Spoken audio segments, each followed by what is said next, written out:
Alors oui, cette année, McLaren a littéralement une machine ils ont de guerre. La meilleure voiture ils ont la meilleure voiture. C'est Mario Kart quoi. Oh oui, non mais là oui, c'est clair parce que que tu comprends l'expression de ça. Exemple, Leinster en première ligue il y a quelques années, McLaren c'était pareil. En milieu de bout de 6 grands prix, ils se disent ah en fait on a une voiture capable de jouer des victoires régulières. Peter Parker est devenu speeder. Voilà exactement. Et je rappelle qu'il a gagné les championnats. Jacques Chirac était encore président, donc c'était il y a très longtemps quoi. Et donc apparaît dans le studio RMC Sport Club. Bonjour. Alexandre Caldi. Bonjour. Salut. Salut Alex, comment tu vas? Hop là. Bah écoute, ça va. Ouais. Fatigué. Que des réveils à 2-3 heures du matin, donc un peu en décalé quoi. On aime bien l'Australien. Ouais. C'est cool pour ça. C'est pas fini encore, il y a la Chine après derrière. Oui. Ouais. La sprint samedi. 4 heures du matin. Ouais, la sprint, je crois c'est 2h30, 3h. Donc bon. Bah là au moins tu te réveilles pas, je réveille les voisins. Tu mets pas le réveil, tu restes éveillé quoi. On va parler de ce premier Grand Prix de la saison, évidemment. T'inquiète pas, Sacha n'est pas là pour venir te titiller sur le niveau de la F1, sur comment on se fait chier quand on regarde un Grand Prix de Formule 1. Voilà. Là, pour le coup, voilà, on s'est pas ennuyé a priori. Premier Grand Prix, première pole et première victoire pour Lando Norris cette saison. Les McLaren en force. On va se poser du coup cette question. Graine de champion, ce Lando Norris, est-ce qu'il a la carrure pour devenir champion du monde dès cette saison? Évidemment, c'est la question, puisqu'il démarre fort. Ton avis, tiens, déjà à toi, Alex, sur la question. L'avis, c'est que Lando Norris a montré l'année dernière qu'il avait des choses pour devenir champion du monde. Ouais. Sauf que la problématique, c'est qu'il avait en face de lui, Max Verstappen, et qu'il avait une équipe qui ne l'aidait pas tellement dans cette situation. Bien sûr qu'il a le talent, mais McLaren l'aide depuis qu'il a signé chez eux dans le développement McLaren depuis 2017. Et même Red Bull avait tenté de le récupérer dans le giron à partir de 2019. Donc preuve que justement des deux côtés, toute la grille d'une certaine manière avait envie d'avoir un Lando Norris et de le supporter pour pouvoir avoir cette graine de champion justement. Et là, l'année dernière, en fait, la problématique c'était qu'il avait fait beaucoup d'erreurs parce que c'était la première fois de sa carrière qu'il avait une voiture pour jouer le titre et surtout se battre pour les victoires. Il avait toujours ce sentiment que c'était un choker, voilà, tout simplement, qu'il faisait beaucoup d'erreurs. Là, le Grand Prix d'Australie montre justement qu'en fait, que tout a basculé en termes de mentalité, en termes de force et en termes de faire face à l'adversité. On avait des conditions climatiques absolument chaotiques et il a réussi à tenir face à ça. Et en plus de ça, il a supporté la pression face à Max Verstappen qui tenait derrière lui. Alors oui, cette année, McLaren a littéralement une machine de guerre. Ils ont la meilleure voiture. C'est Mario Kart quoi. Oh oui, non mais là oui, c'est clair parce que tu comprends l'expression de Sacha. Non mais ouais, ils ont une machine de guerre, mais encore une fois, faut assumer être l'écurie qui ne fait plus d'erreurs et qui est l'équipe à battre. Aujourd'hui, c'est la première fois que McLaren lie les deux championnats, pilote et constructeur, depuis Lewis Hamilton en 2012. Preuve que justement, là, l'histoire, elle est un peu en train de se réécrire, que McLaren retrouve son niveau qu'il devait avoir depuis je ne sais combien de temps. La dernière fois que McLaren a donc remporté un titre, c'était en 2008 avec Lewis Hamilton, donc ça remonte. Et qu'aujourd'hui, Lando Norris, il a le talent, il a la force, il a maintenant, je trouve, la mentalité pour affronter Max Verstappen, qui est aujourd'hui le meilleur pilote du monde, parce qu'à titre d'exemple, Verstappen, il termine deuxième de ce Grand Prix, alors qu'il a la 4e voiture du plateau. Donc, et surtout dans des conditions climatiques, comme je disais, chaotiques, avec de la pluie, du fort vent. Donc dans toutes les situations, aujourd'hui, même si Lando Norris a la meilleure voiture, quoi qu'il en soit, je trouve qu'il a la mentalité aujourd'hui pour devenir champion du monde. Il a montré qu'il était prêt. Ouais, qu'il était prêt. Je vois un petit peu dans le chat ce qu'on nous dit. Dommage pour Piastri. On va en parler aussi de la hiérarchie des pilotes aussi maintenant installés à McLaren. McLaren a la meilleure voiture, donc forcément ça aide. Et oui, c'est évident. Mais c'est le principe de la Formule 1. Lewis Hamilton, le plus grand pilote de l'histoire de la Formule 1 selon moi. Mais il avait aussi majoritairement, sur les saisons où il a gagné, la meilleure voiture, à l'exception de 2008 où c'était très compliqué, et notamment en 2007 où il se battait avec Fernando Alonso, où les deux ils se sont tellement chamaillés qu'ils ont perdu le titre pour un petit point. On va écouter un petit peu tout le monde aussi autour du plateau, mais il y a une comparaison qui m'interpelle et je veux ton avis aussi. Ça va pas te plaire ça. Pour le moment, Norris c'est un peu le nouveau David Coulthard. Alors la comparaison, est-ce qu'elle tient juste au côté britannique ou faut pousser un peu plus loin? Je la comprends, mais c'est différent parce que David Coulthard n'avait pas il se battait déjà contre Mika Häkkinen à une certaine période, qui est devenu double champion du monde avec McLaren. D'ailleurs, c'était la dernière fois que McLaren était devenu champion du monde constructeur à l'époque. Là, aujourd'hui, c'est différent parce que là, il y a clairement une convergence de la performance absolue, j'ai envie de dire, pour McLaren qui... on va dire ça ainsi, sur les 5 premiers Grands Prix, on a 5 Grands Prix en 6 semaines. Hein. C'est très violent pour faire le tour du monde. Ça va être compliqué pour les autres. Il faut tenir le rythme, mais ça va être compliqué pour les autres écuries de réagir pour mettre des améliorations et ainsi de suite. Donc McLaren va être seul devant et surtout, je pense que Lando Norris va tenir la cadence face à Oscar Piastri qui manque encore d'expérience et manque encore un peu de régularité pour aller voir Lando Norris. C'est la question qu'on va se poser aussi, parce que voilà, on nous dit dans le chat, Norris n'était pas loin déjà de Verstappen la saison dernière. Il y a eu 36 ses erreurs, points, je crois. voilà. Et il a un petit peu craqué, choqué, comme tu dis, à 3 Grands Prix de la fin aussi. Elton, est-ce que tu le vois être champion dès cette saison? Moi, j'ai un problème avec Lando Norris. Si t'en as qu'un, ça va. Hein. Ouais, j'en ai qu'un. C'est là où j'ai un problème, parce que moi, j'étais clairement de la catégorie des gens qui pensaient que pour moi, c'était un choker, notamment la saison dernière. Et moi, j'ai un problème, je suis pas persuadé que ce soit le meilleur pilote de son écurie. C'est-à-dire tu vois en termes de talent pur. Ouais, parce que Piastri... parce que moi, tu vois, par exemple, quand je vois Lando Norris, je dis oui, mais... Et ça, c'est problématique quand tu aspires à être champion du monde, parce que quand tu es champion du monde, on l'a vu avec Verstappen, on l'a vu avec Hamilton, faut être faut être un mal alpha, celui qui incarne, celui qui domine. Et ça, le problème du côté de Lando Norris, c'est quand je le vois, c'est nice guy. Et ça... Ouais, mais il est beaucoup moins maintenant. Oui, il mais est beaucoup et moins, tu vois, par exemple, hier, je peux pas m'empêcher de penser que si Piastri part pas à la faute, il fait pas ces erreurs-là, je me dis, il peut le tenir. Je sais, pour répondre à ça, parce que tu parles surtout au moment où Piastri est revenu fortement sur Lando Norris. Sauf qu'à ce moment, Lando Norris, il gérait. Ouais, mais à ce moment-là, t'as aussi... il y a eu des consignes quand même de la part de McLaren. Mais il y a eu des consignes parce que, et encore une fois, c'est le jeu de la Formule 1 aussi, bien sûr, c'est que Lando Norris gérait son effort pour ne pas non plus exploser les pneumatiques. Donc Oscar Piastri, de son côté, lui derrière, il se dit, ah mais moi je vais essayer de le rattraper de toute façon. Mais il lui dit je suis plus rapide. Mais parce que Lando Norris gérait et qu'il y a eu des consignes d'équipe, juste parce qu'en fait Lando Norris arrivait sur des retardataires et que dans des conditions comme ça, faut pas non plus faire trop d'erreurs, faut pas non plus s'attaquer. Je rappelle que c'est 2 pilotes dans une même équipe.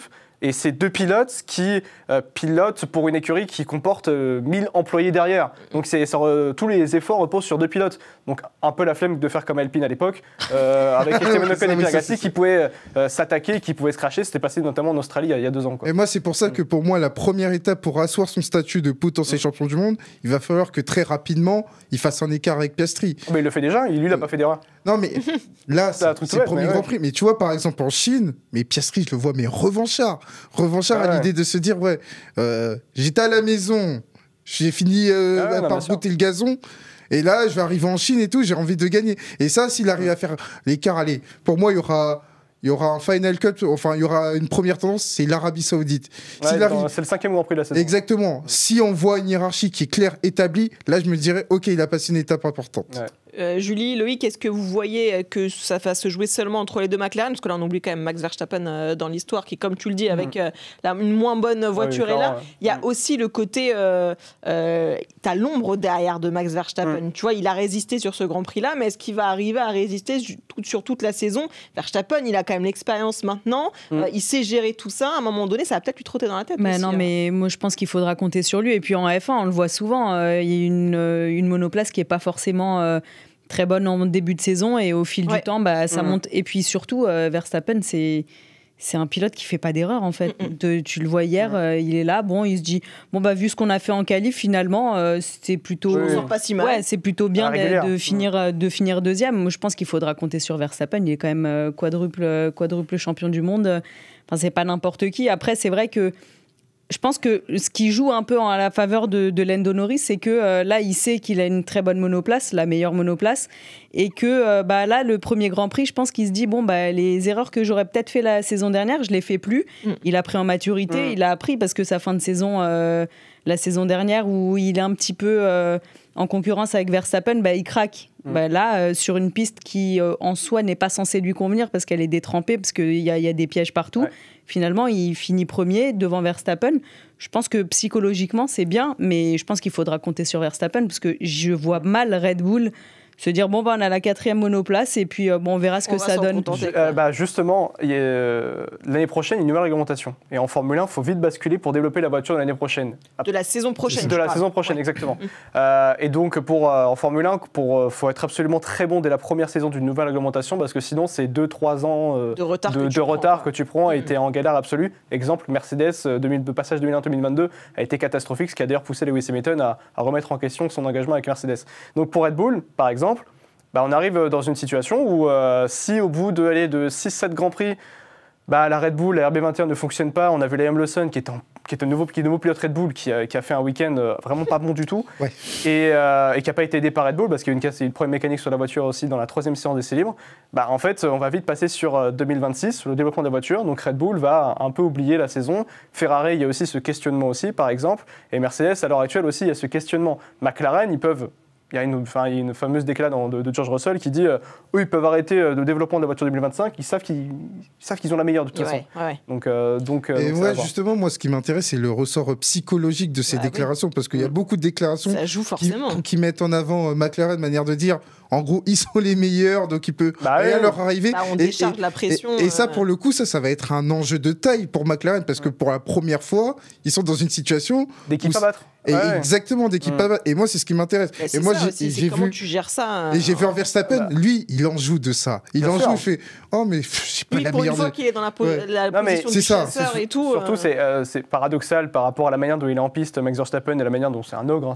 Exactement. C'est un monstre. C'est le chill guy. C'est je fais ce que j'ai pu. Et de toute façon, il donne toujours 150% de ce qu'il a.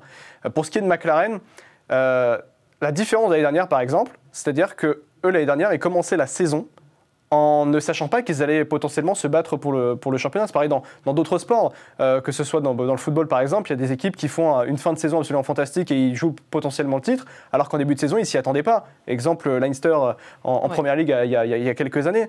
McLaren, c'était pareil. En bout de 6 Grands Prix, ils se disent « Ah, en fait, on a une voiture capable de jouer des victoires régulières. » Peter Parker est devenu Spider-Man. Voilà, exactement.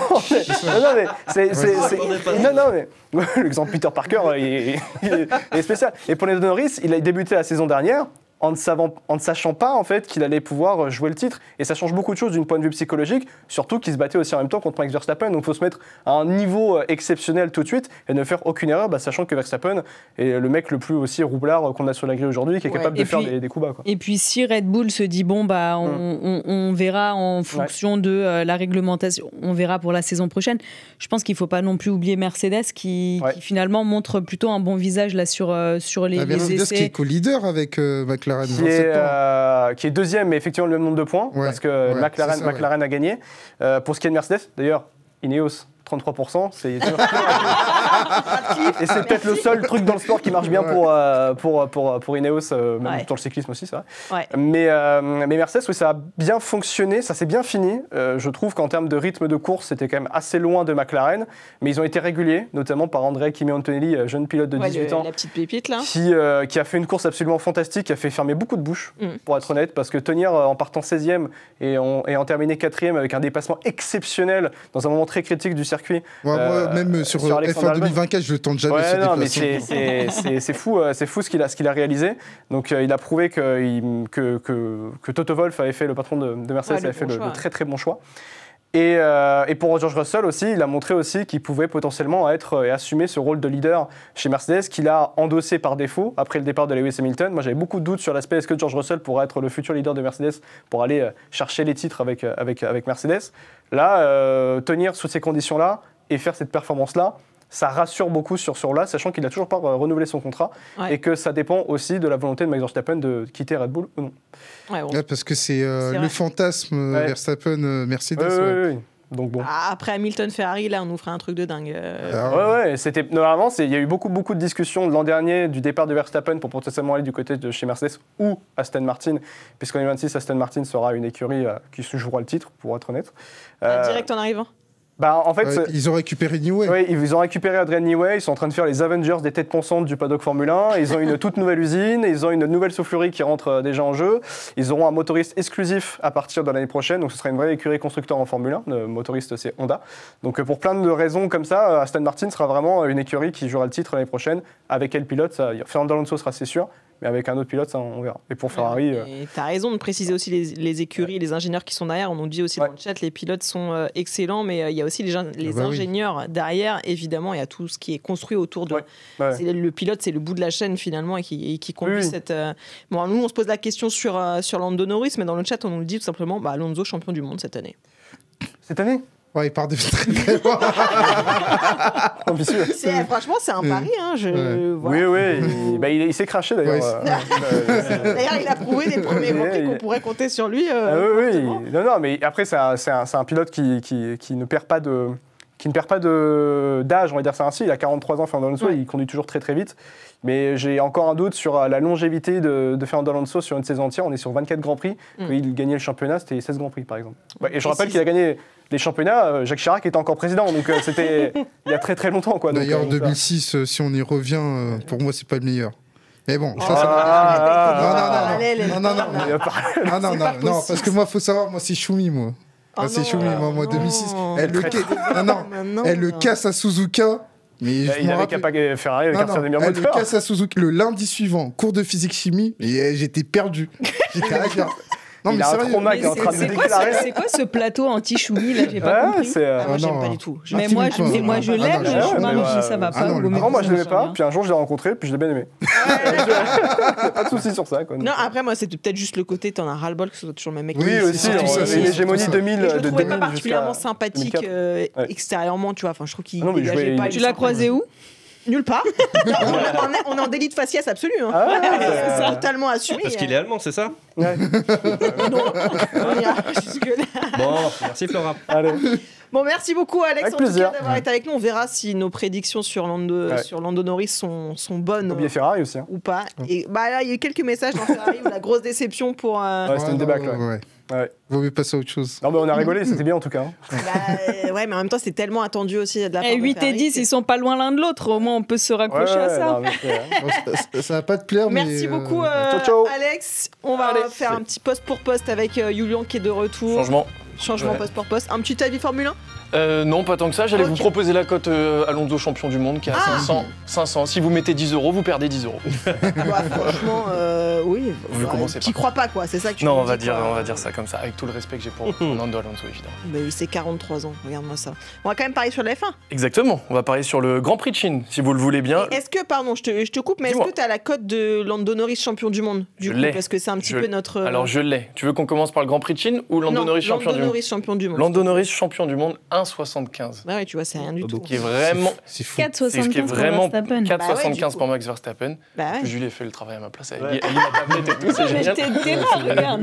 Oscar Piastri est à 5,50 en champion du monde. Et Lewis Hamilton alors? Alors Lewis Hamilton, je vais te dire ça tout de suite. Si je regarde, il est à 20. Lewis Hamilton. Donc on voit qu'il y a vraiment un grand favori, Lando Norris, sur cette saison. Et du coup, est-ce qu'il est favori aussi pour remporter le Grand Prix de Chine le week-end prochain? Côté à 2, Lando Norris pour le Grand Prix de Chine. Juste derrière lui, son copain, Oscar Piastri, de chez McLaren, qui est coté à 4. Max Verstappen, vous en parliez un petit peu, coté à 4,50. Donc si vous voulez... vous amuser, vous pouvez évidemment parier sur Lando Norris, vainqueur du GP. C'est même plus drôle au final, tu vois. Moi, après, tu as les aléas de la course, tu sais. C'est pour ça. Franchement, tu peux tenter un petit Piastri. Moi, j'ai sur Piastri. Là, ouais, tu peux le tenter. Antonelli à 40. Pierre Gasly à 100, bien sûr. On sait qu'ils sont capables de temps en temps de créer quelques surprises. Ouais, enfin bon. Et la cote de Russell? La cote de Russell pour le Grand Prix de Chine? Ouais. Alors, il est à 15, George Russell. J'ai l'impression qu'il y a une petite idée qui est en train de mettre derrière la tête là. On va étudier la chose.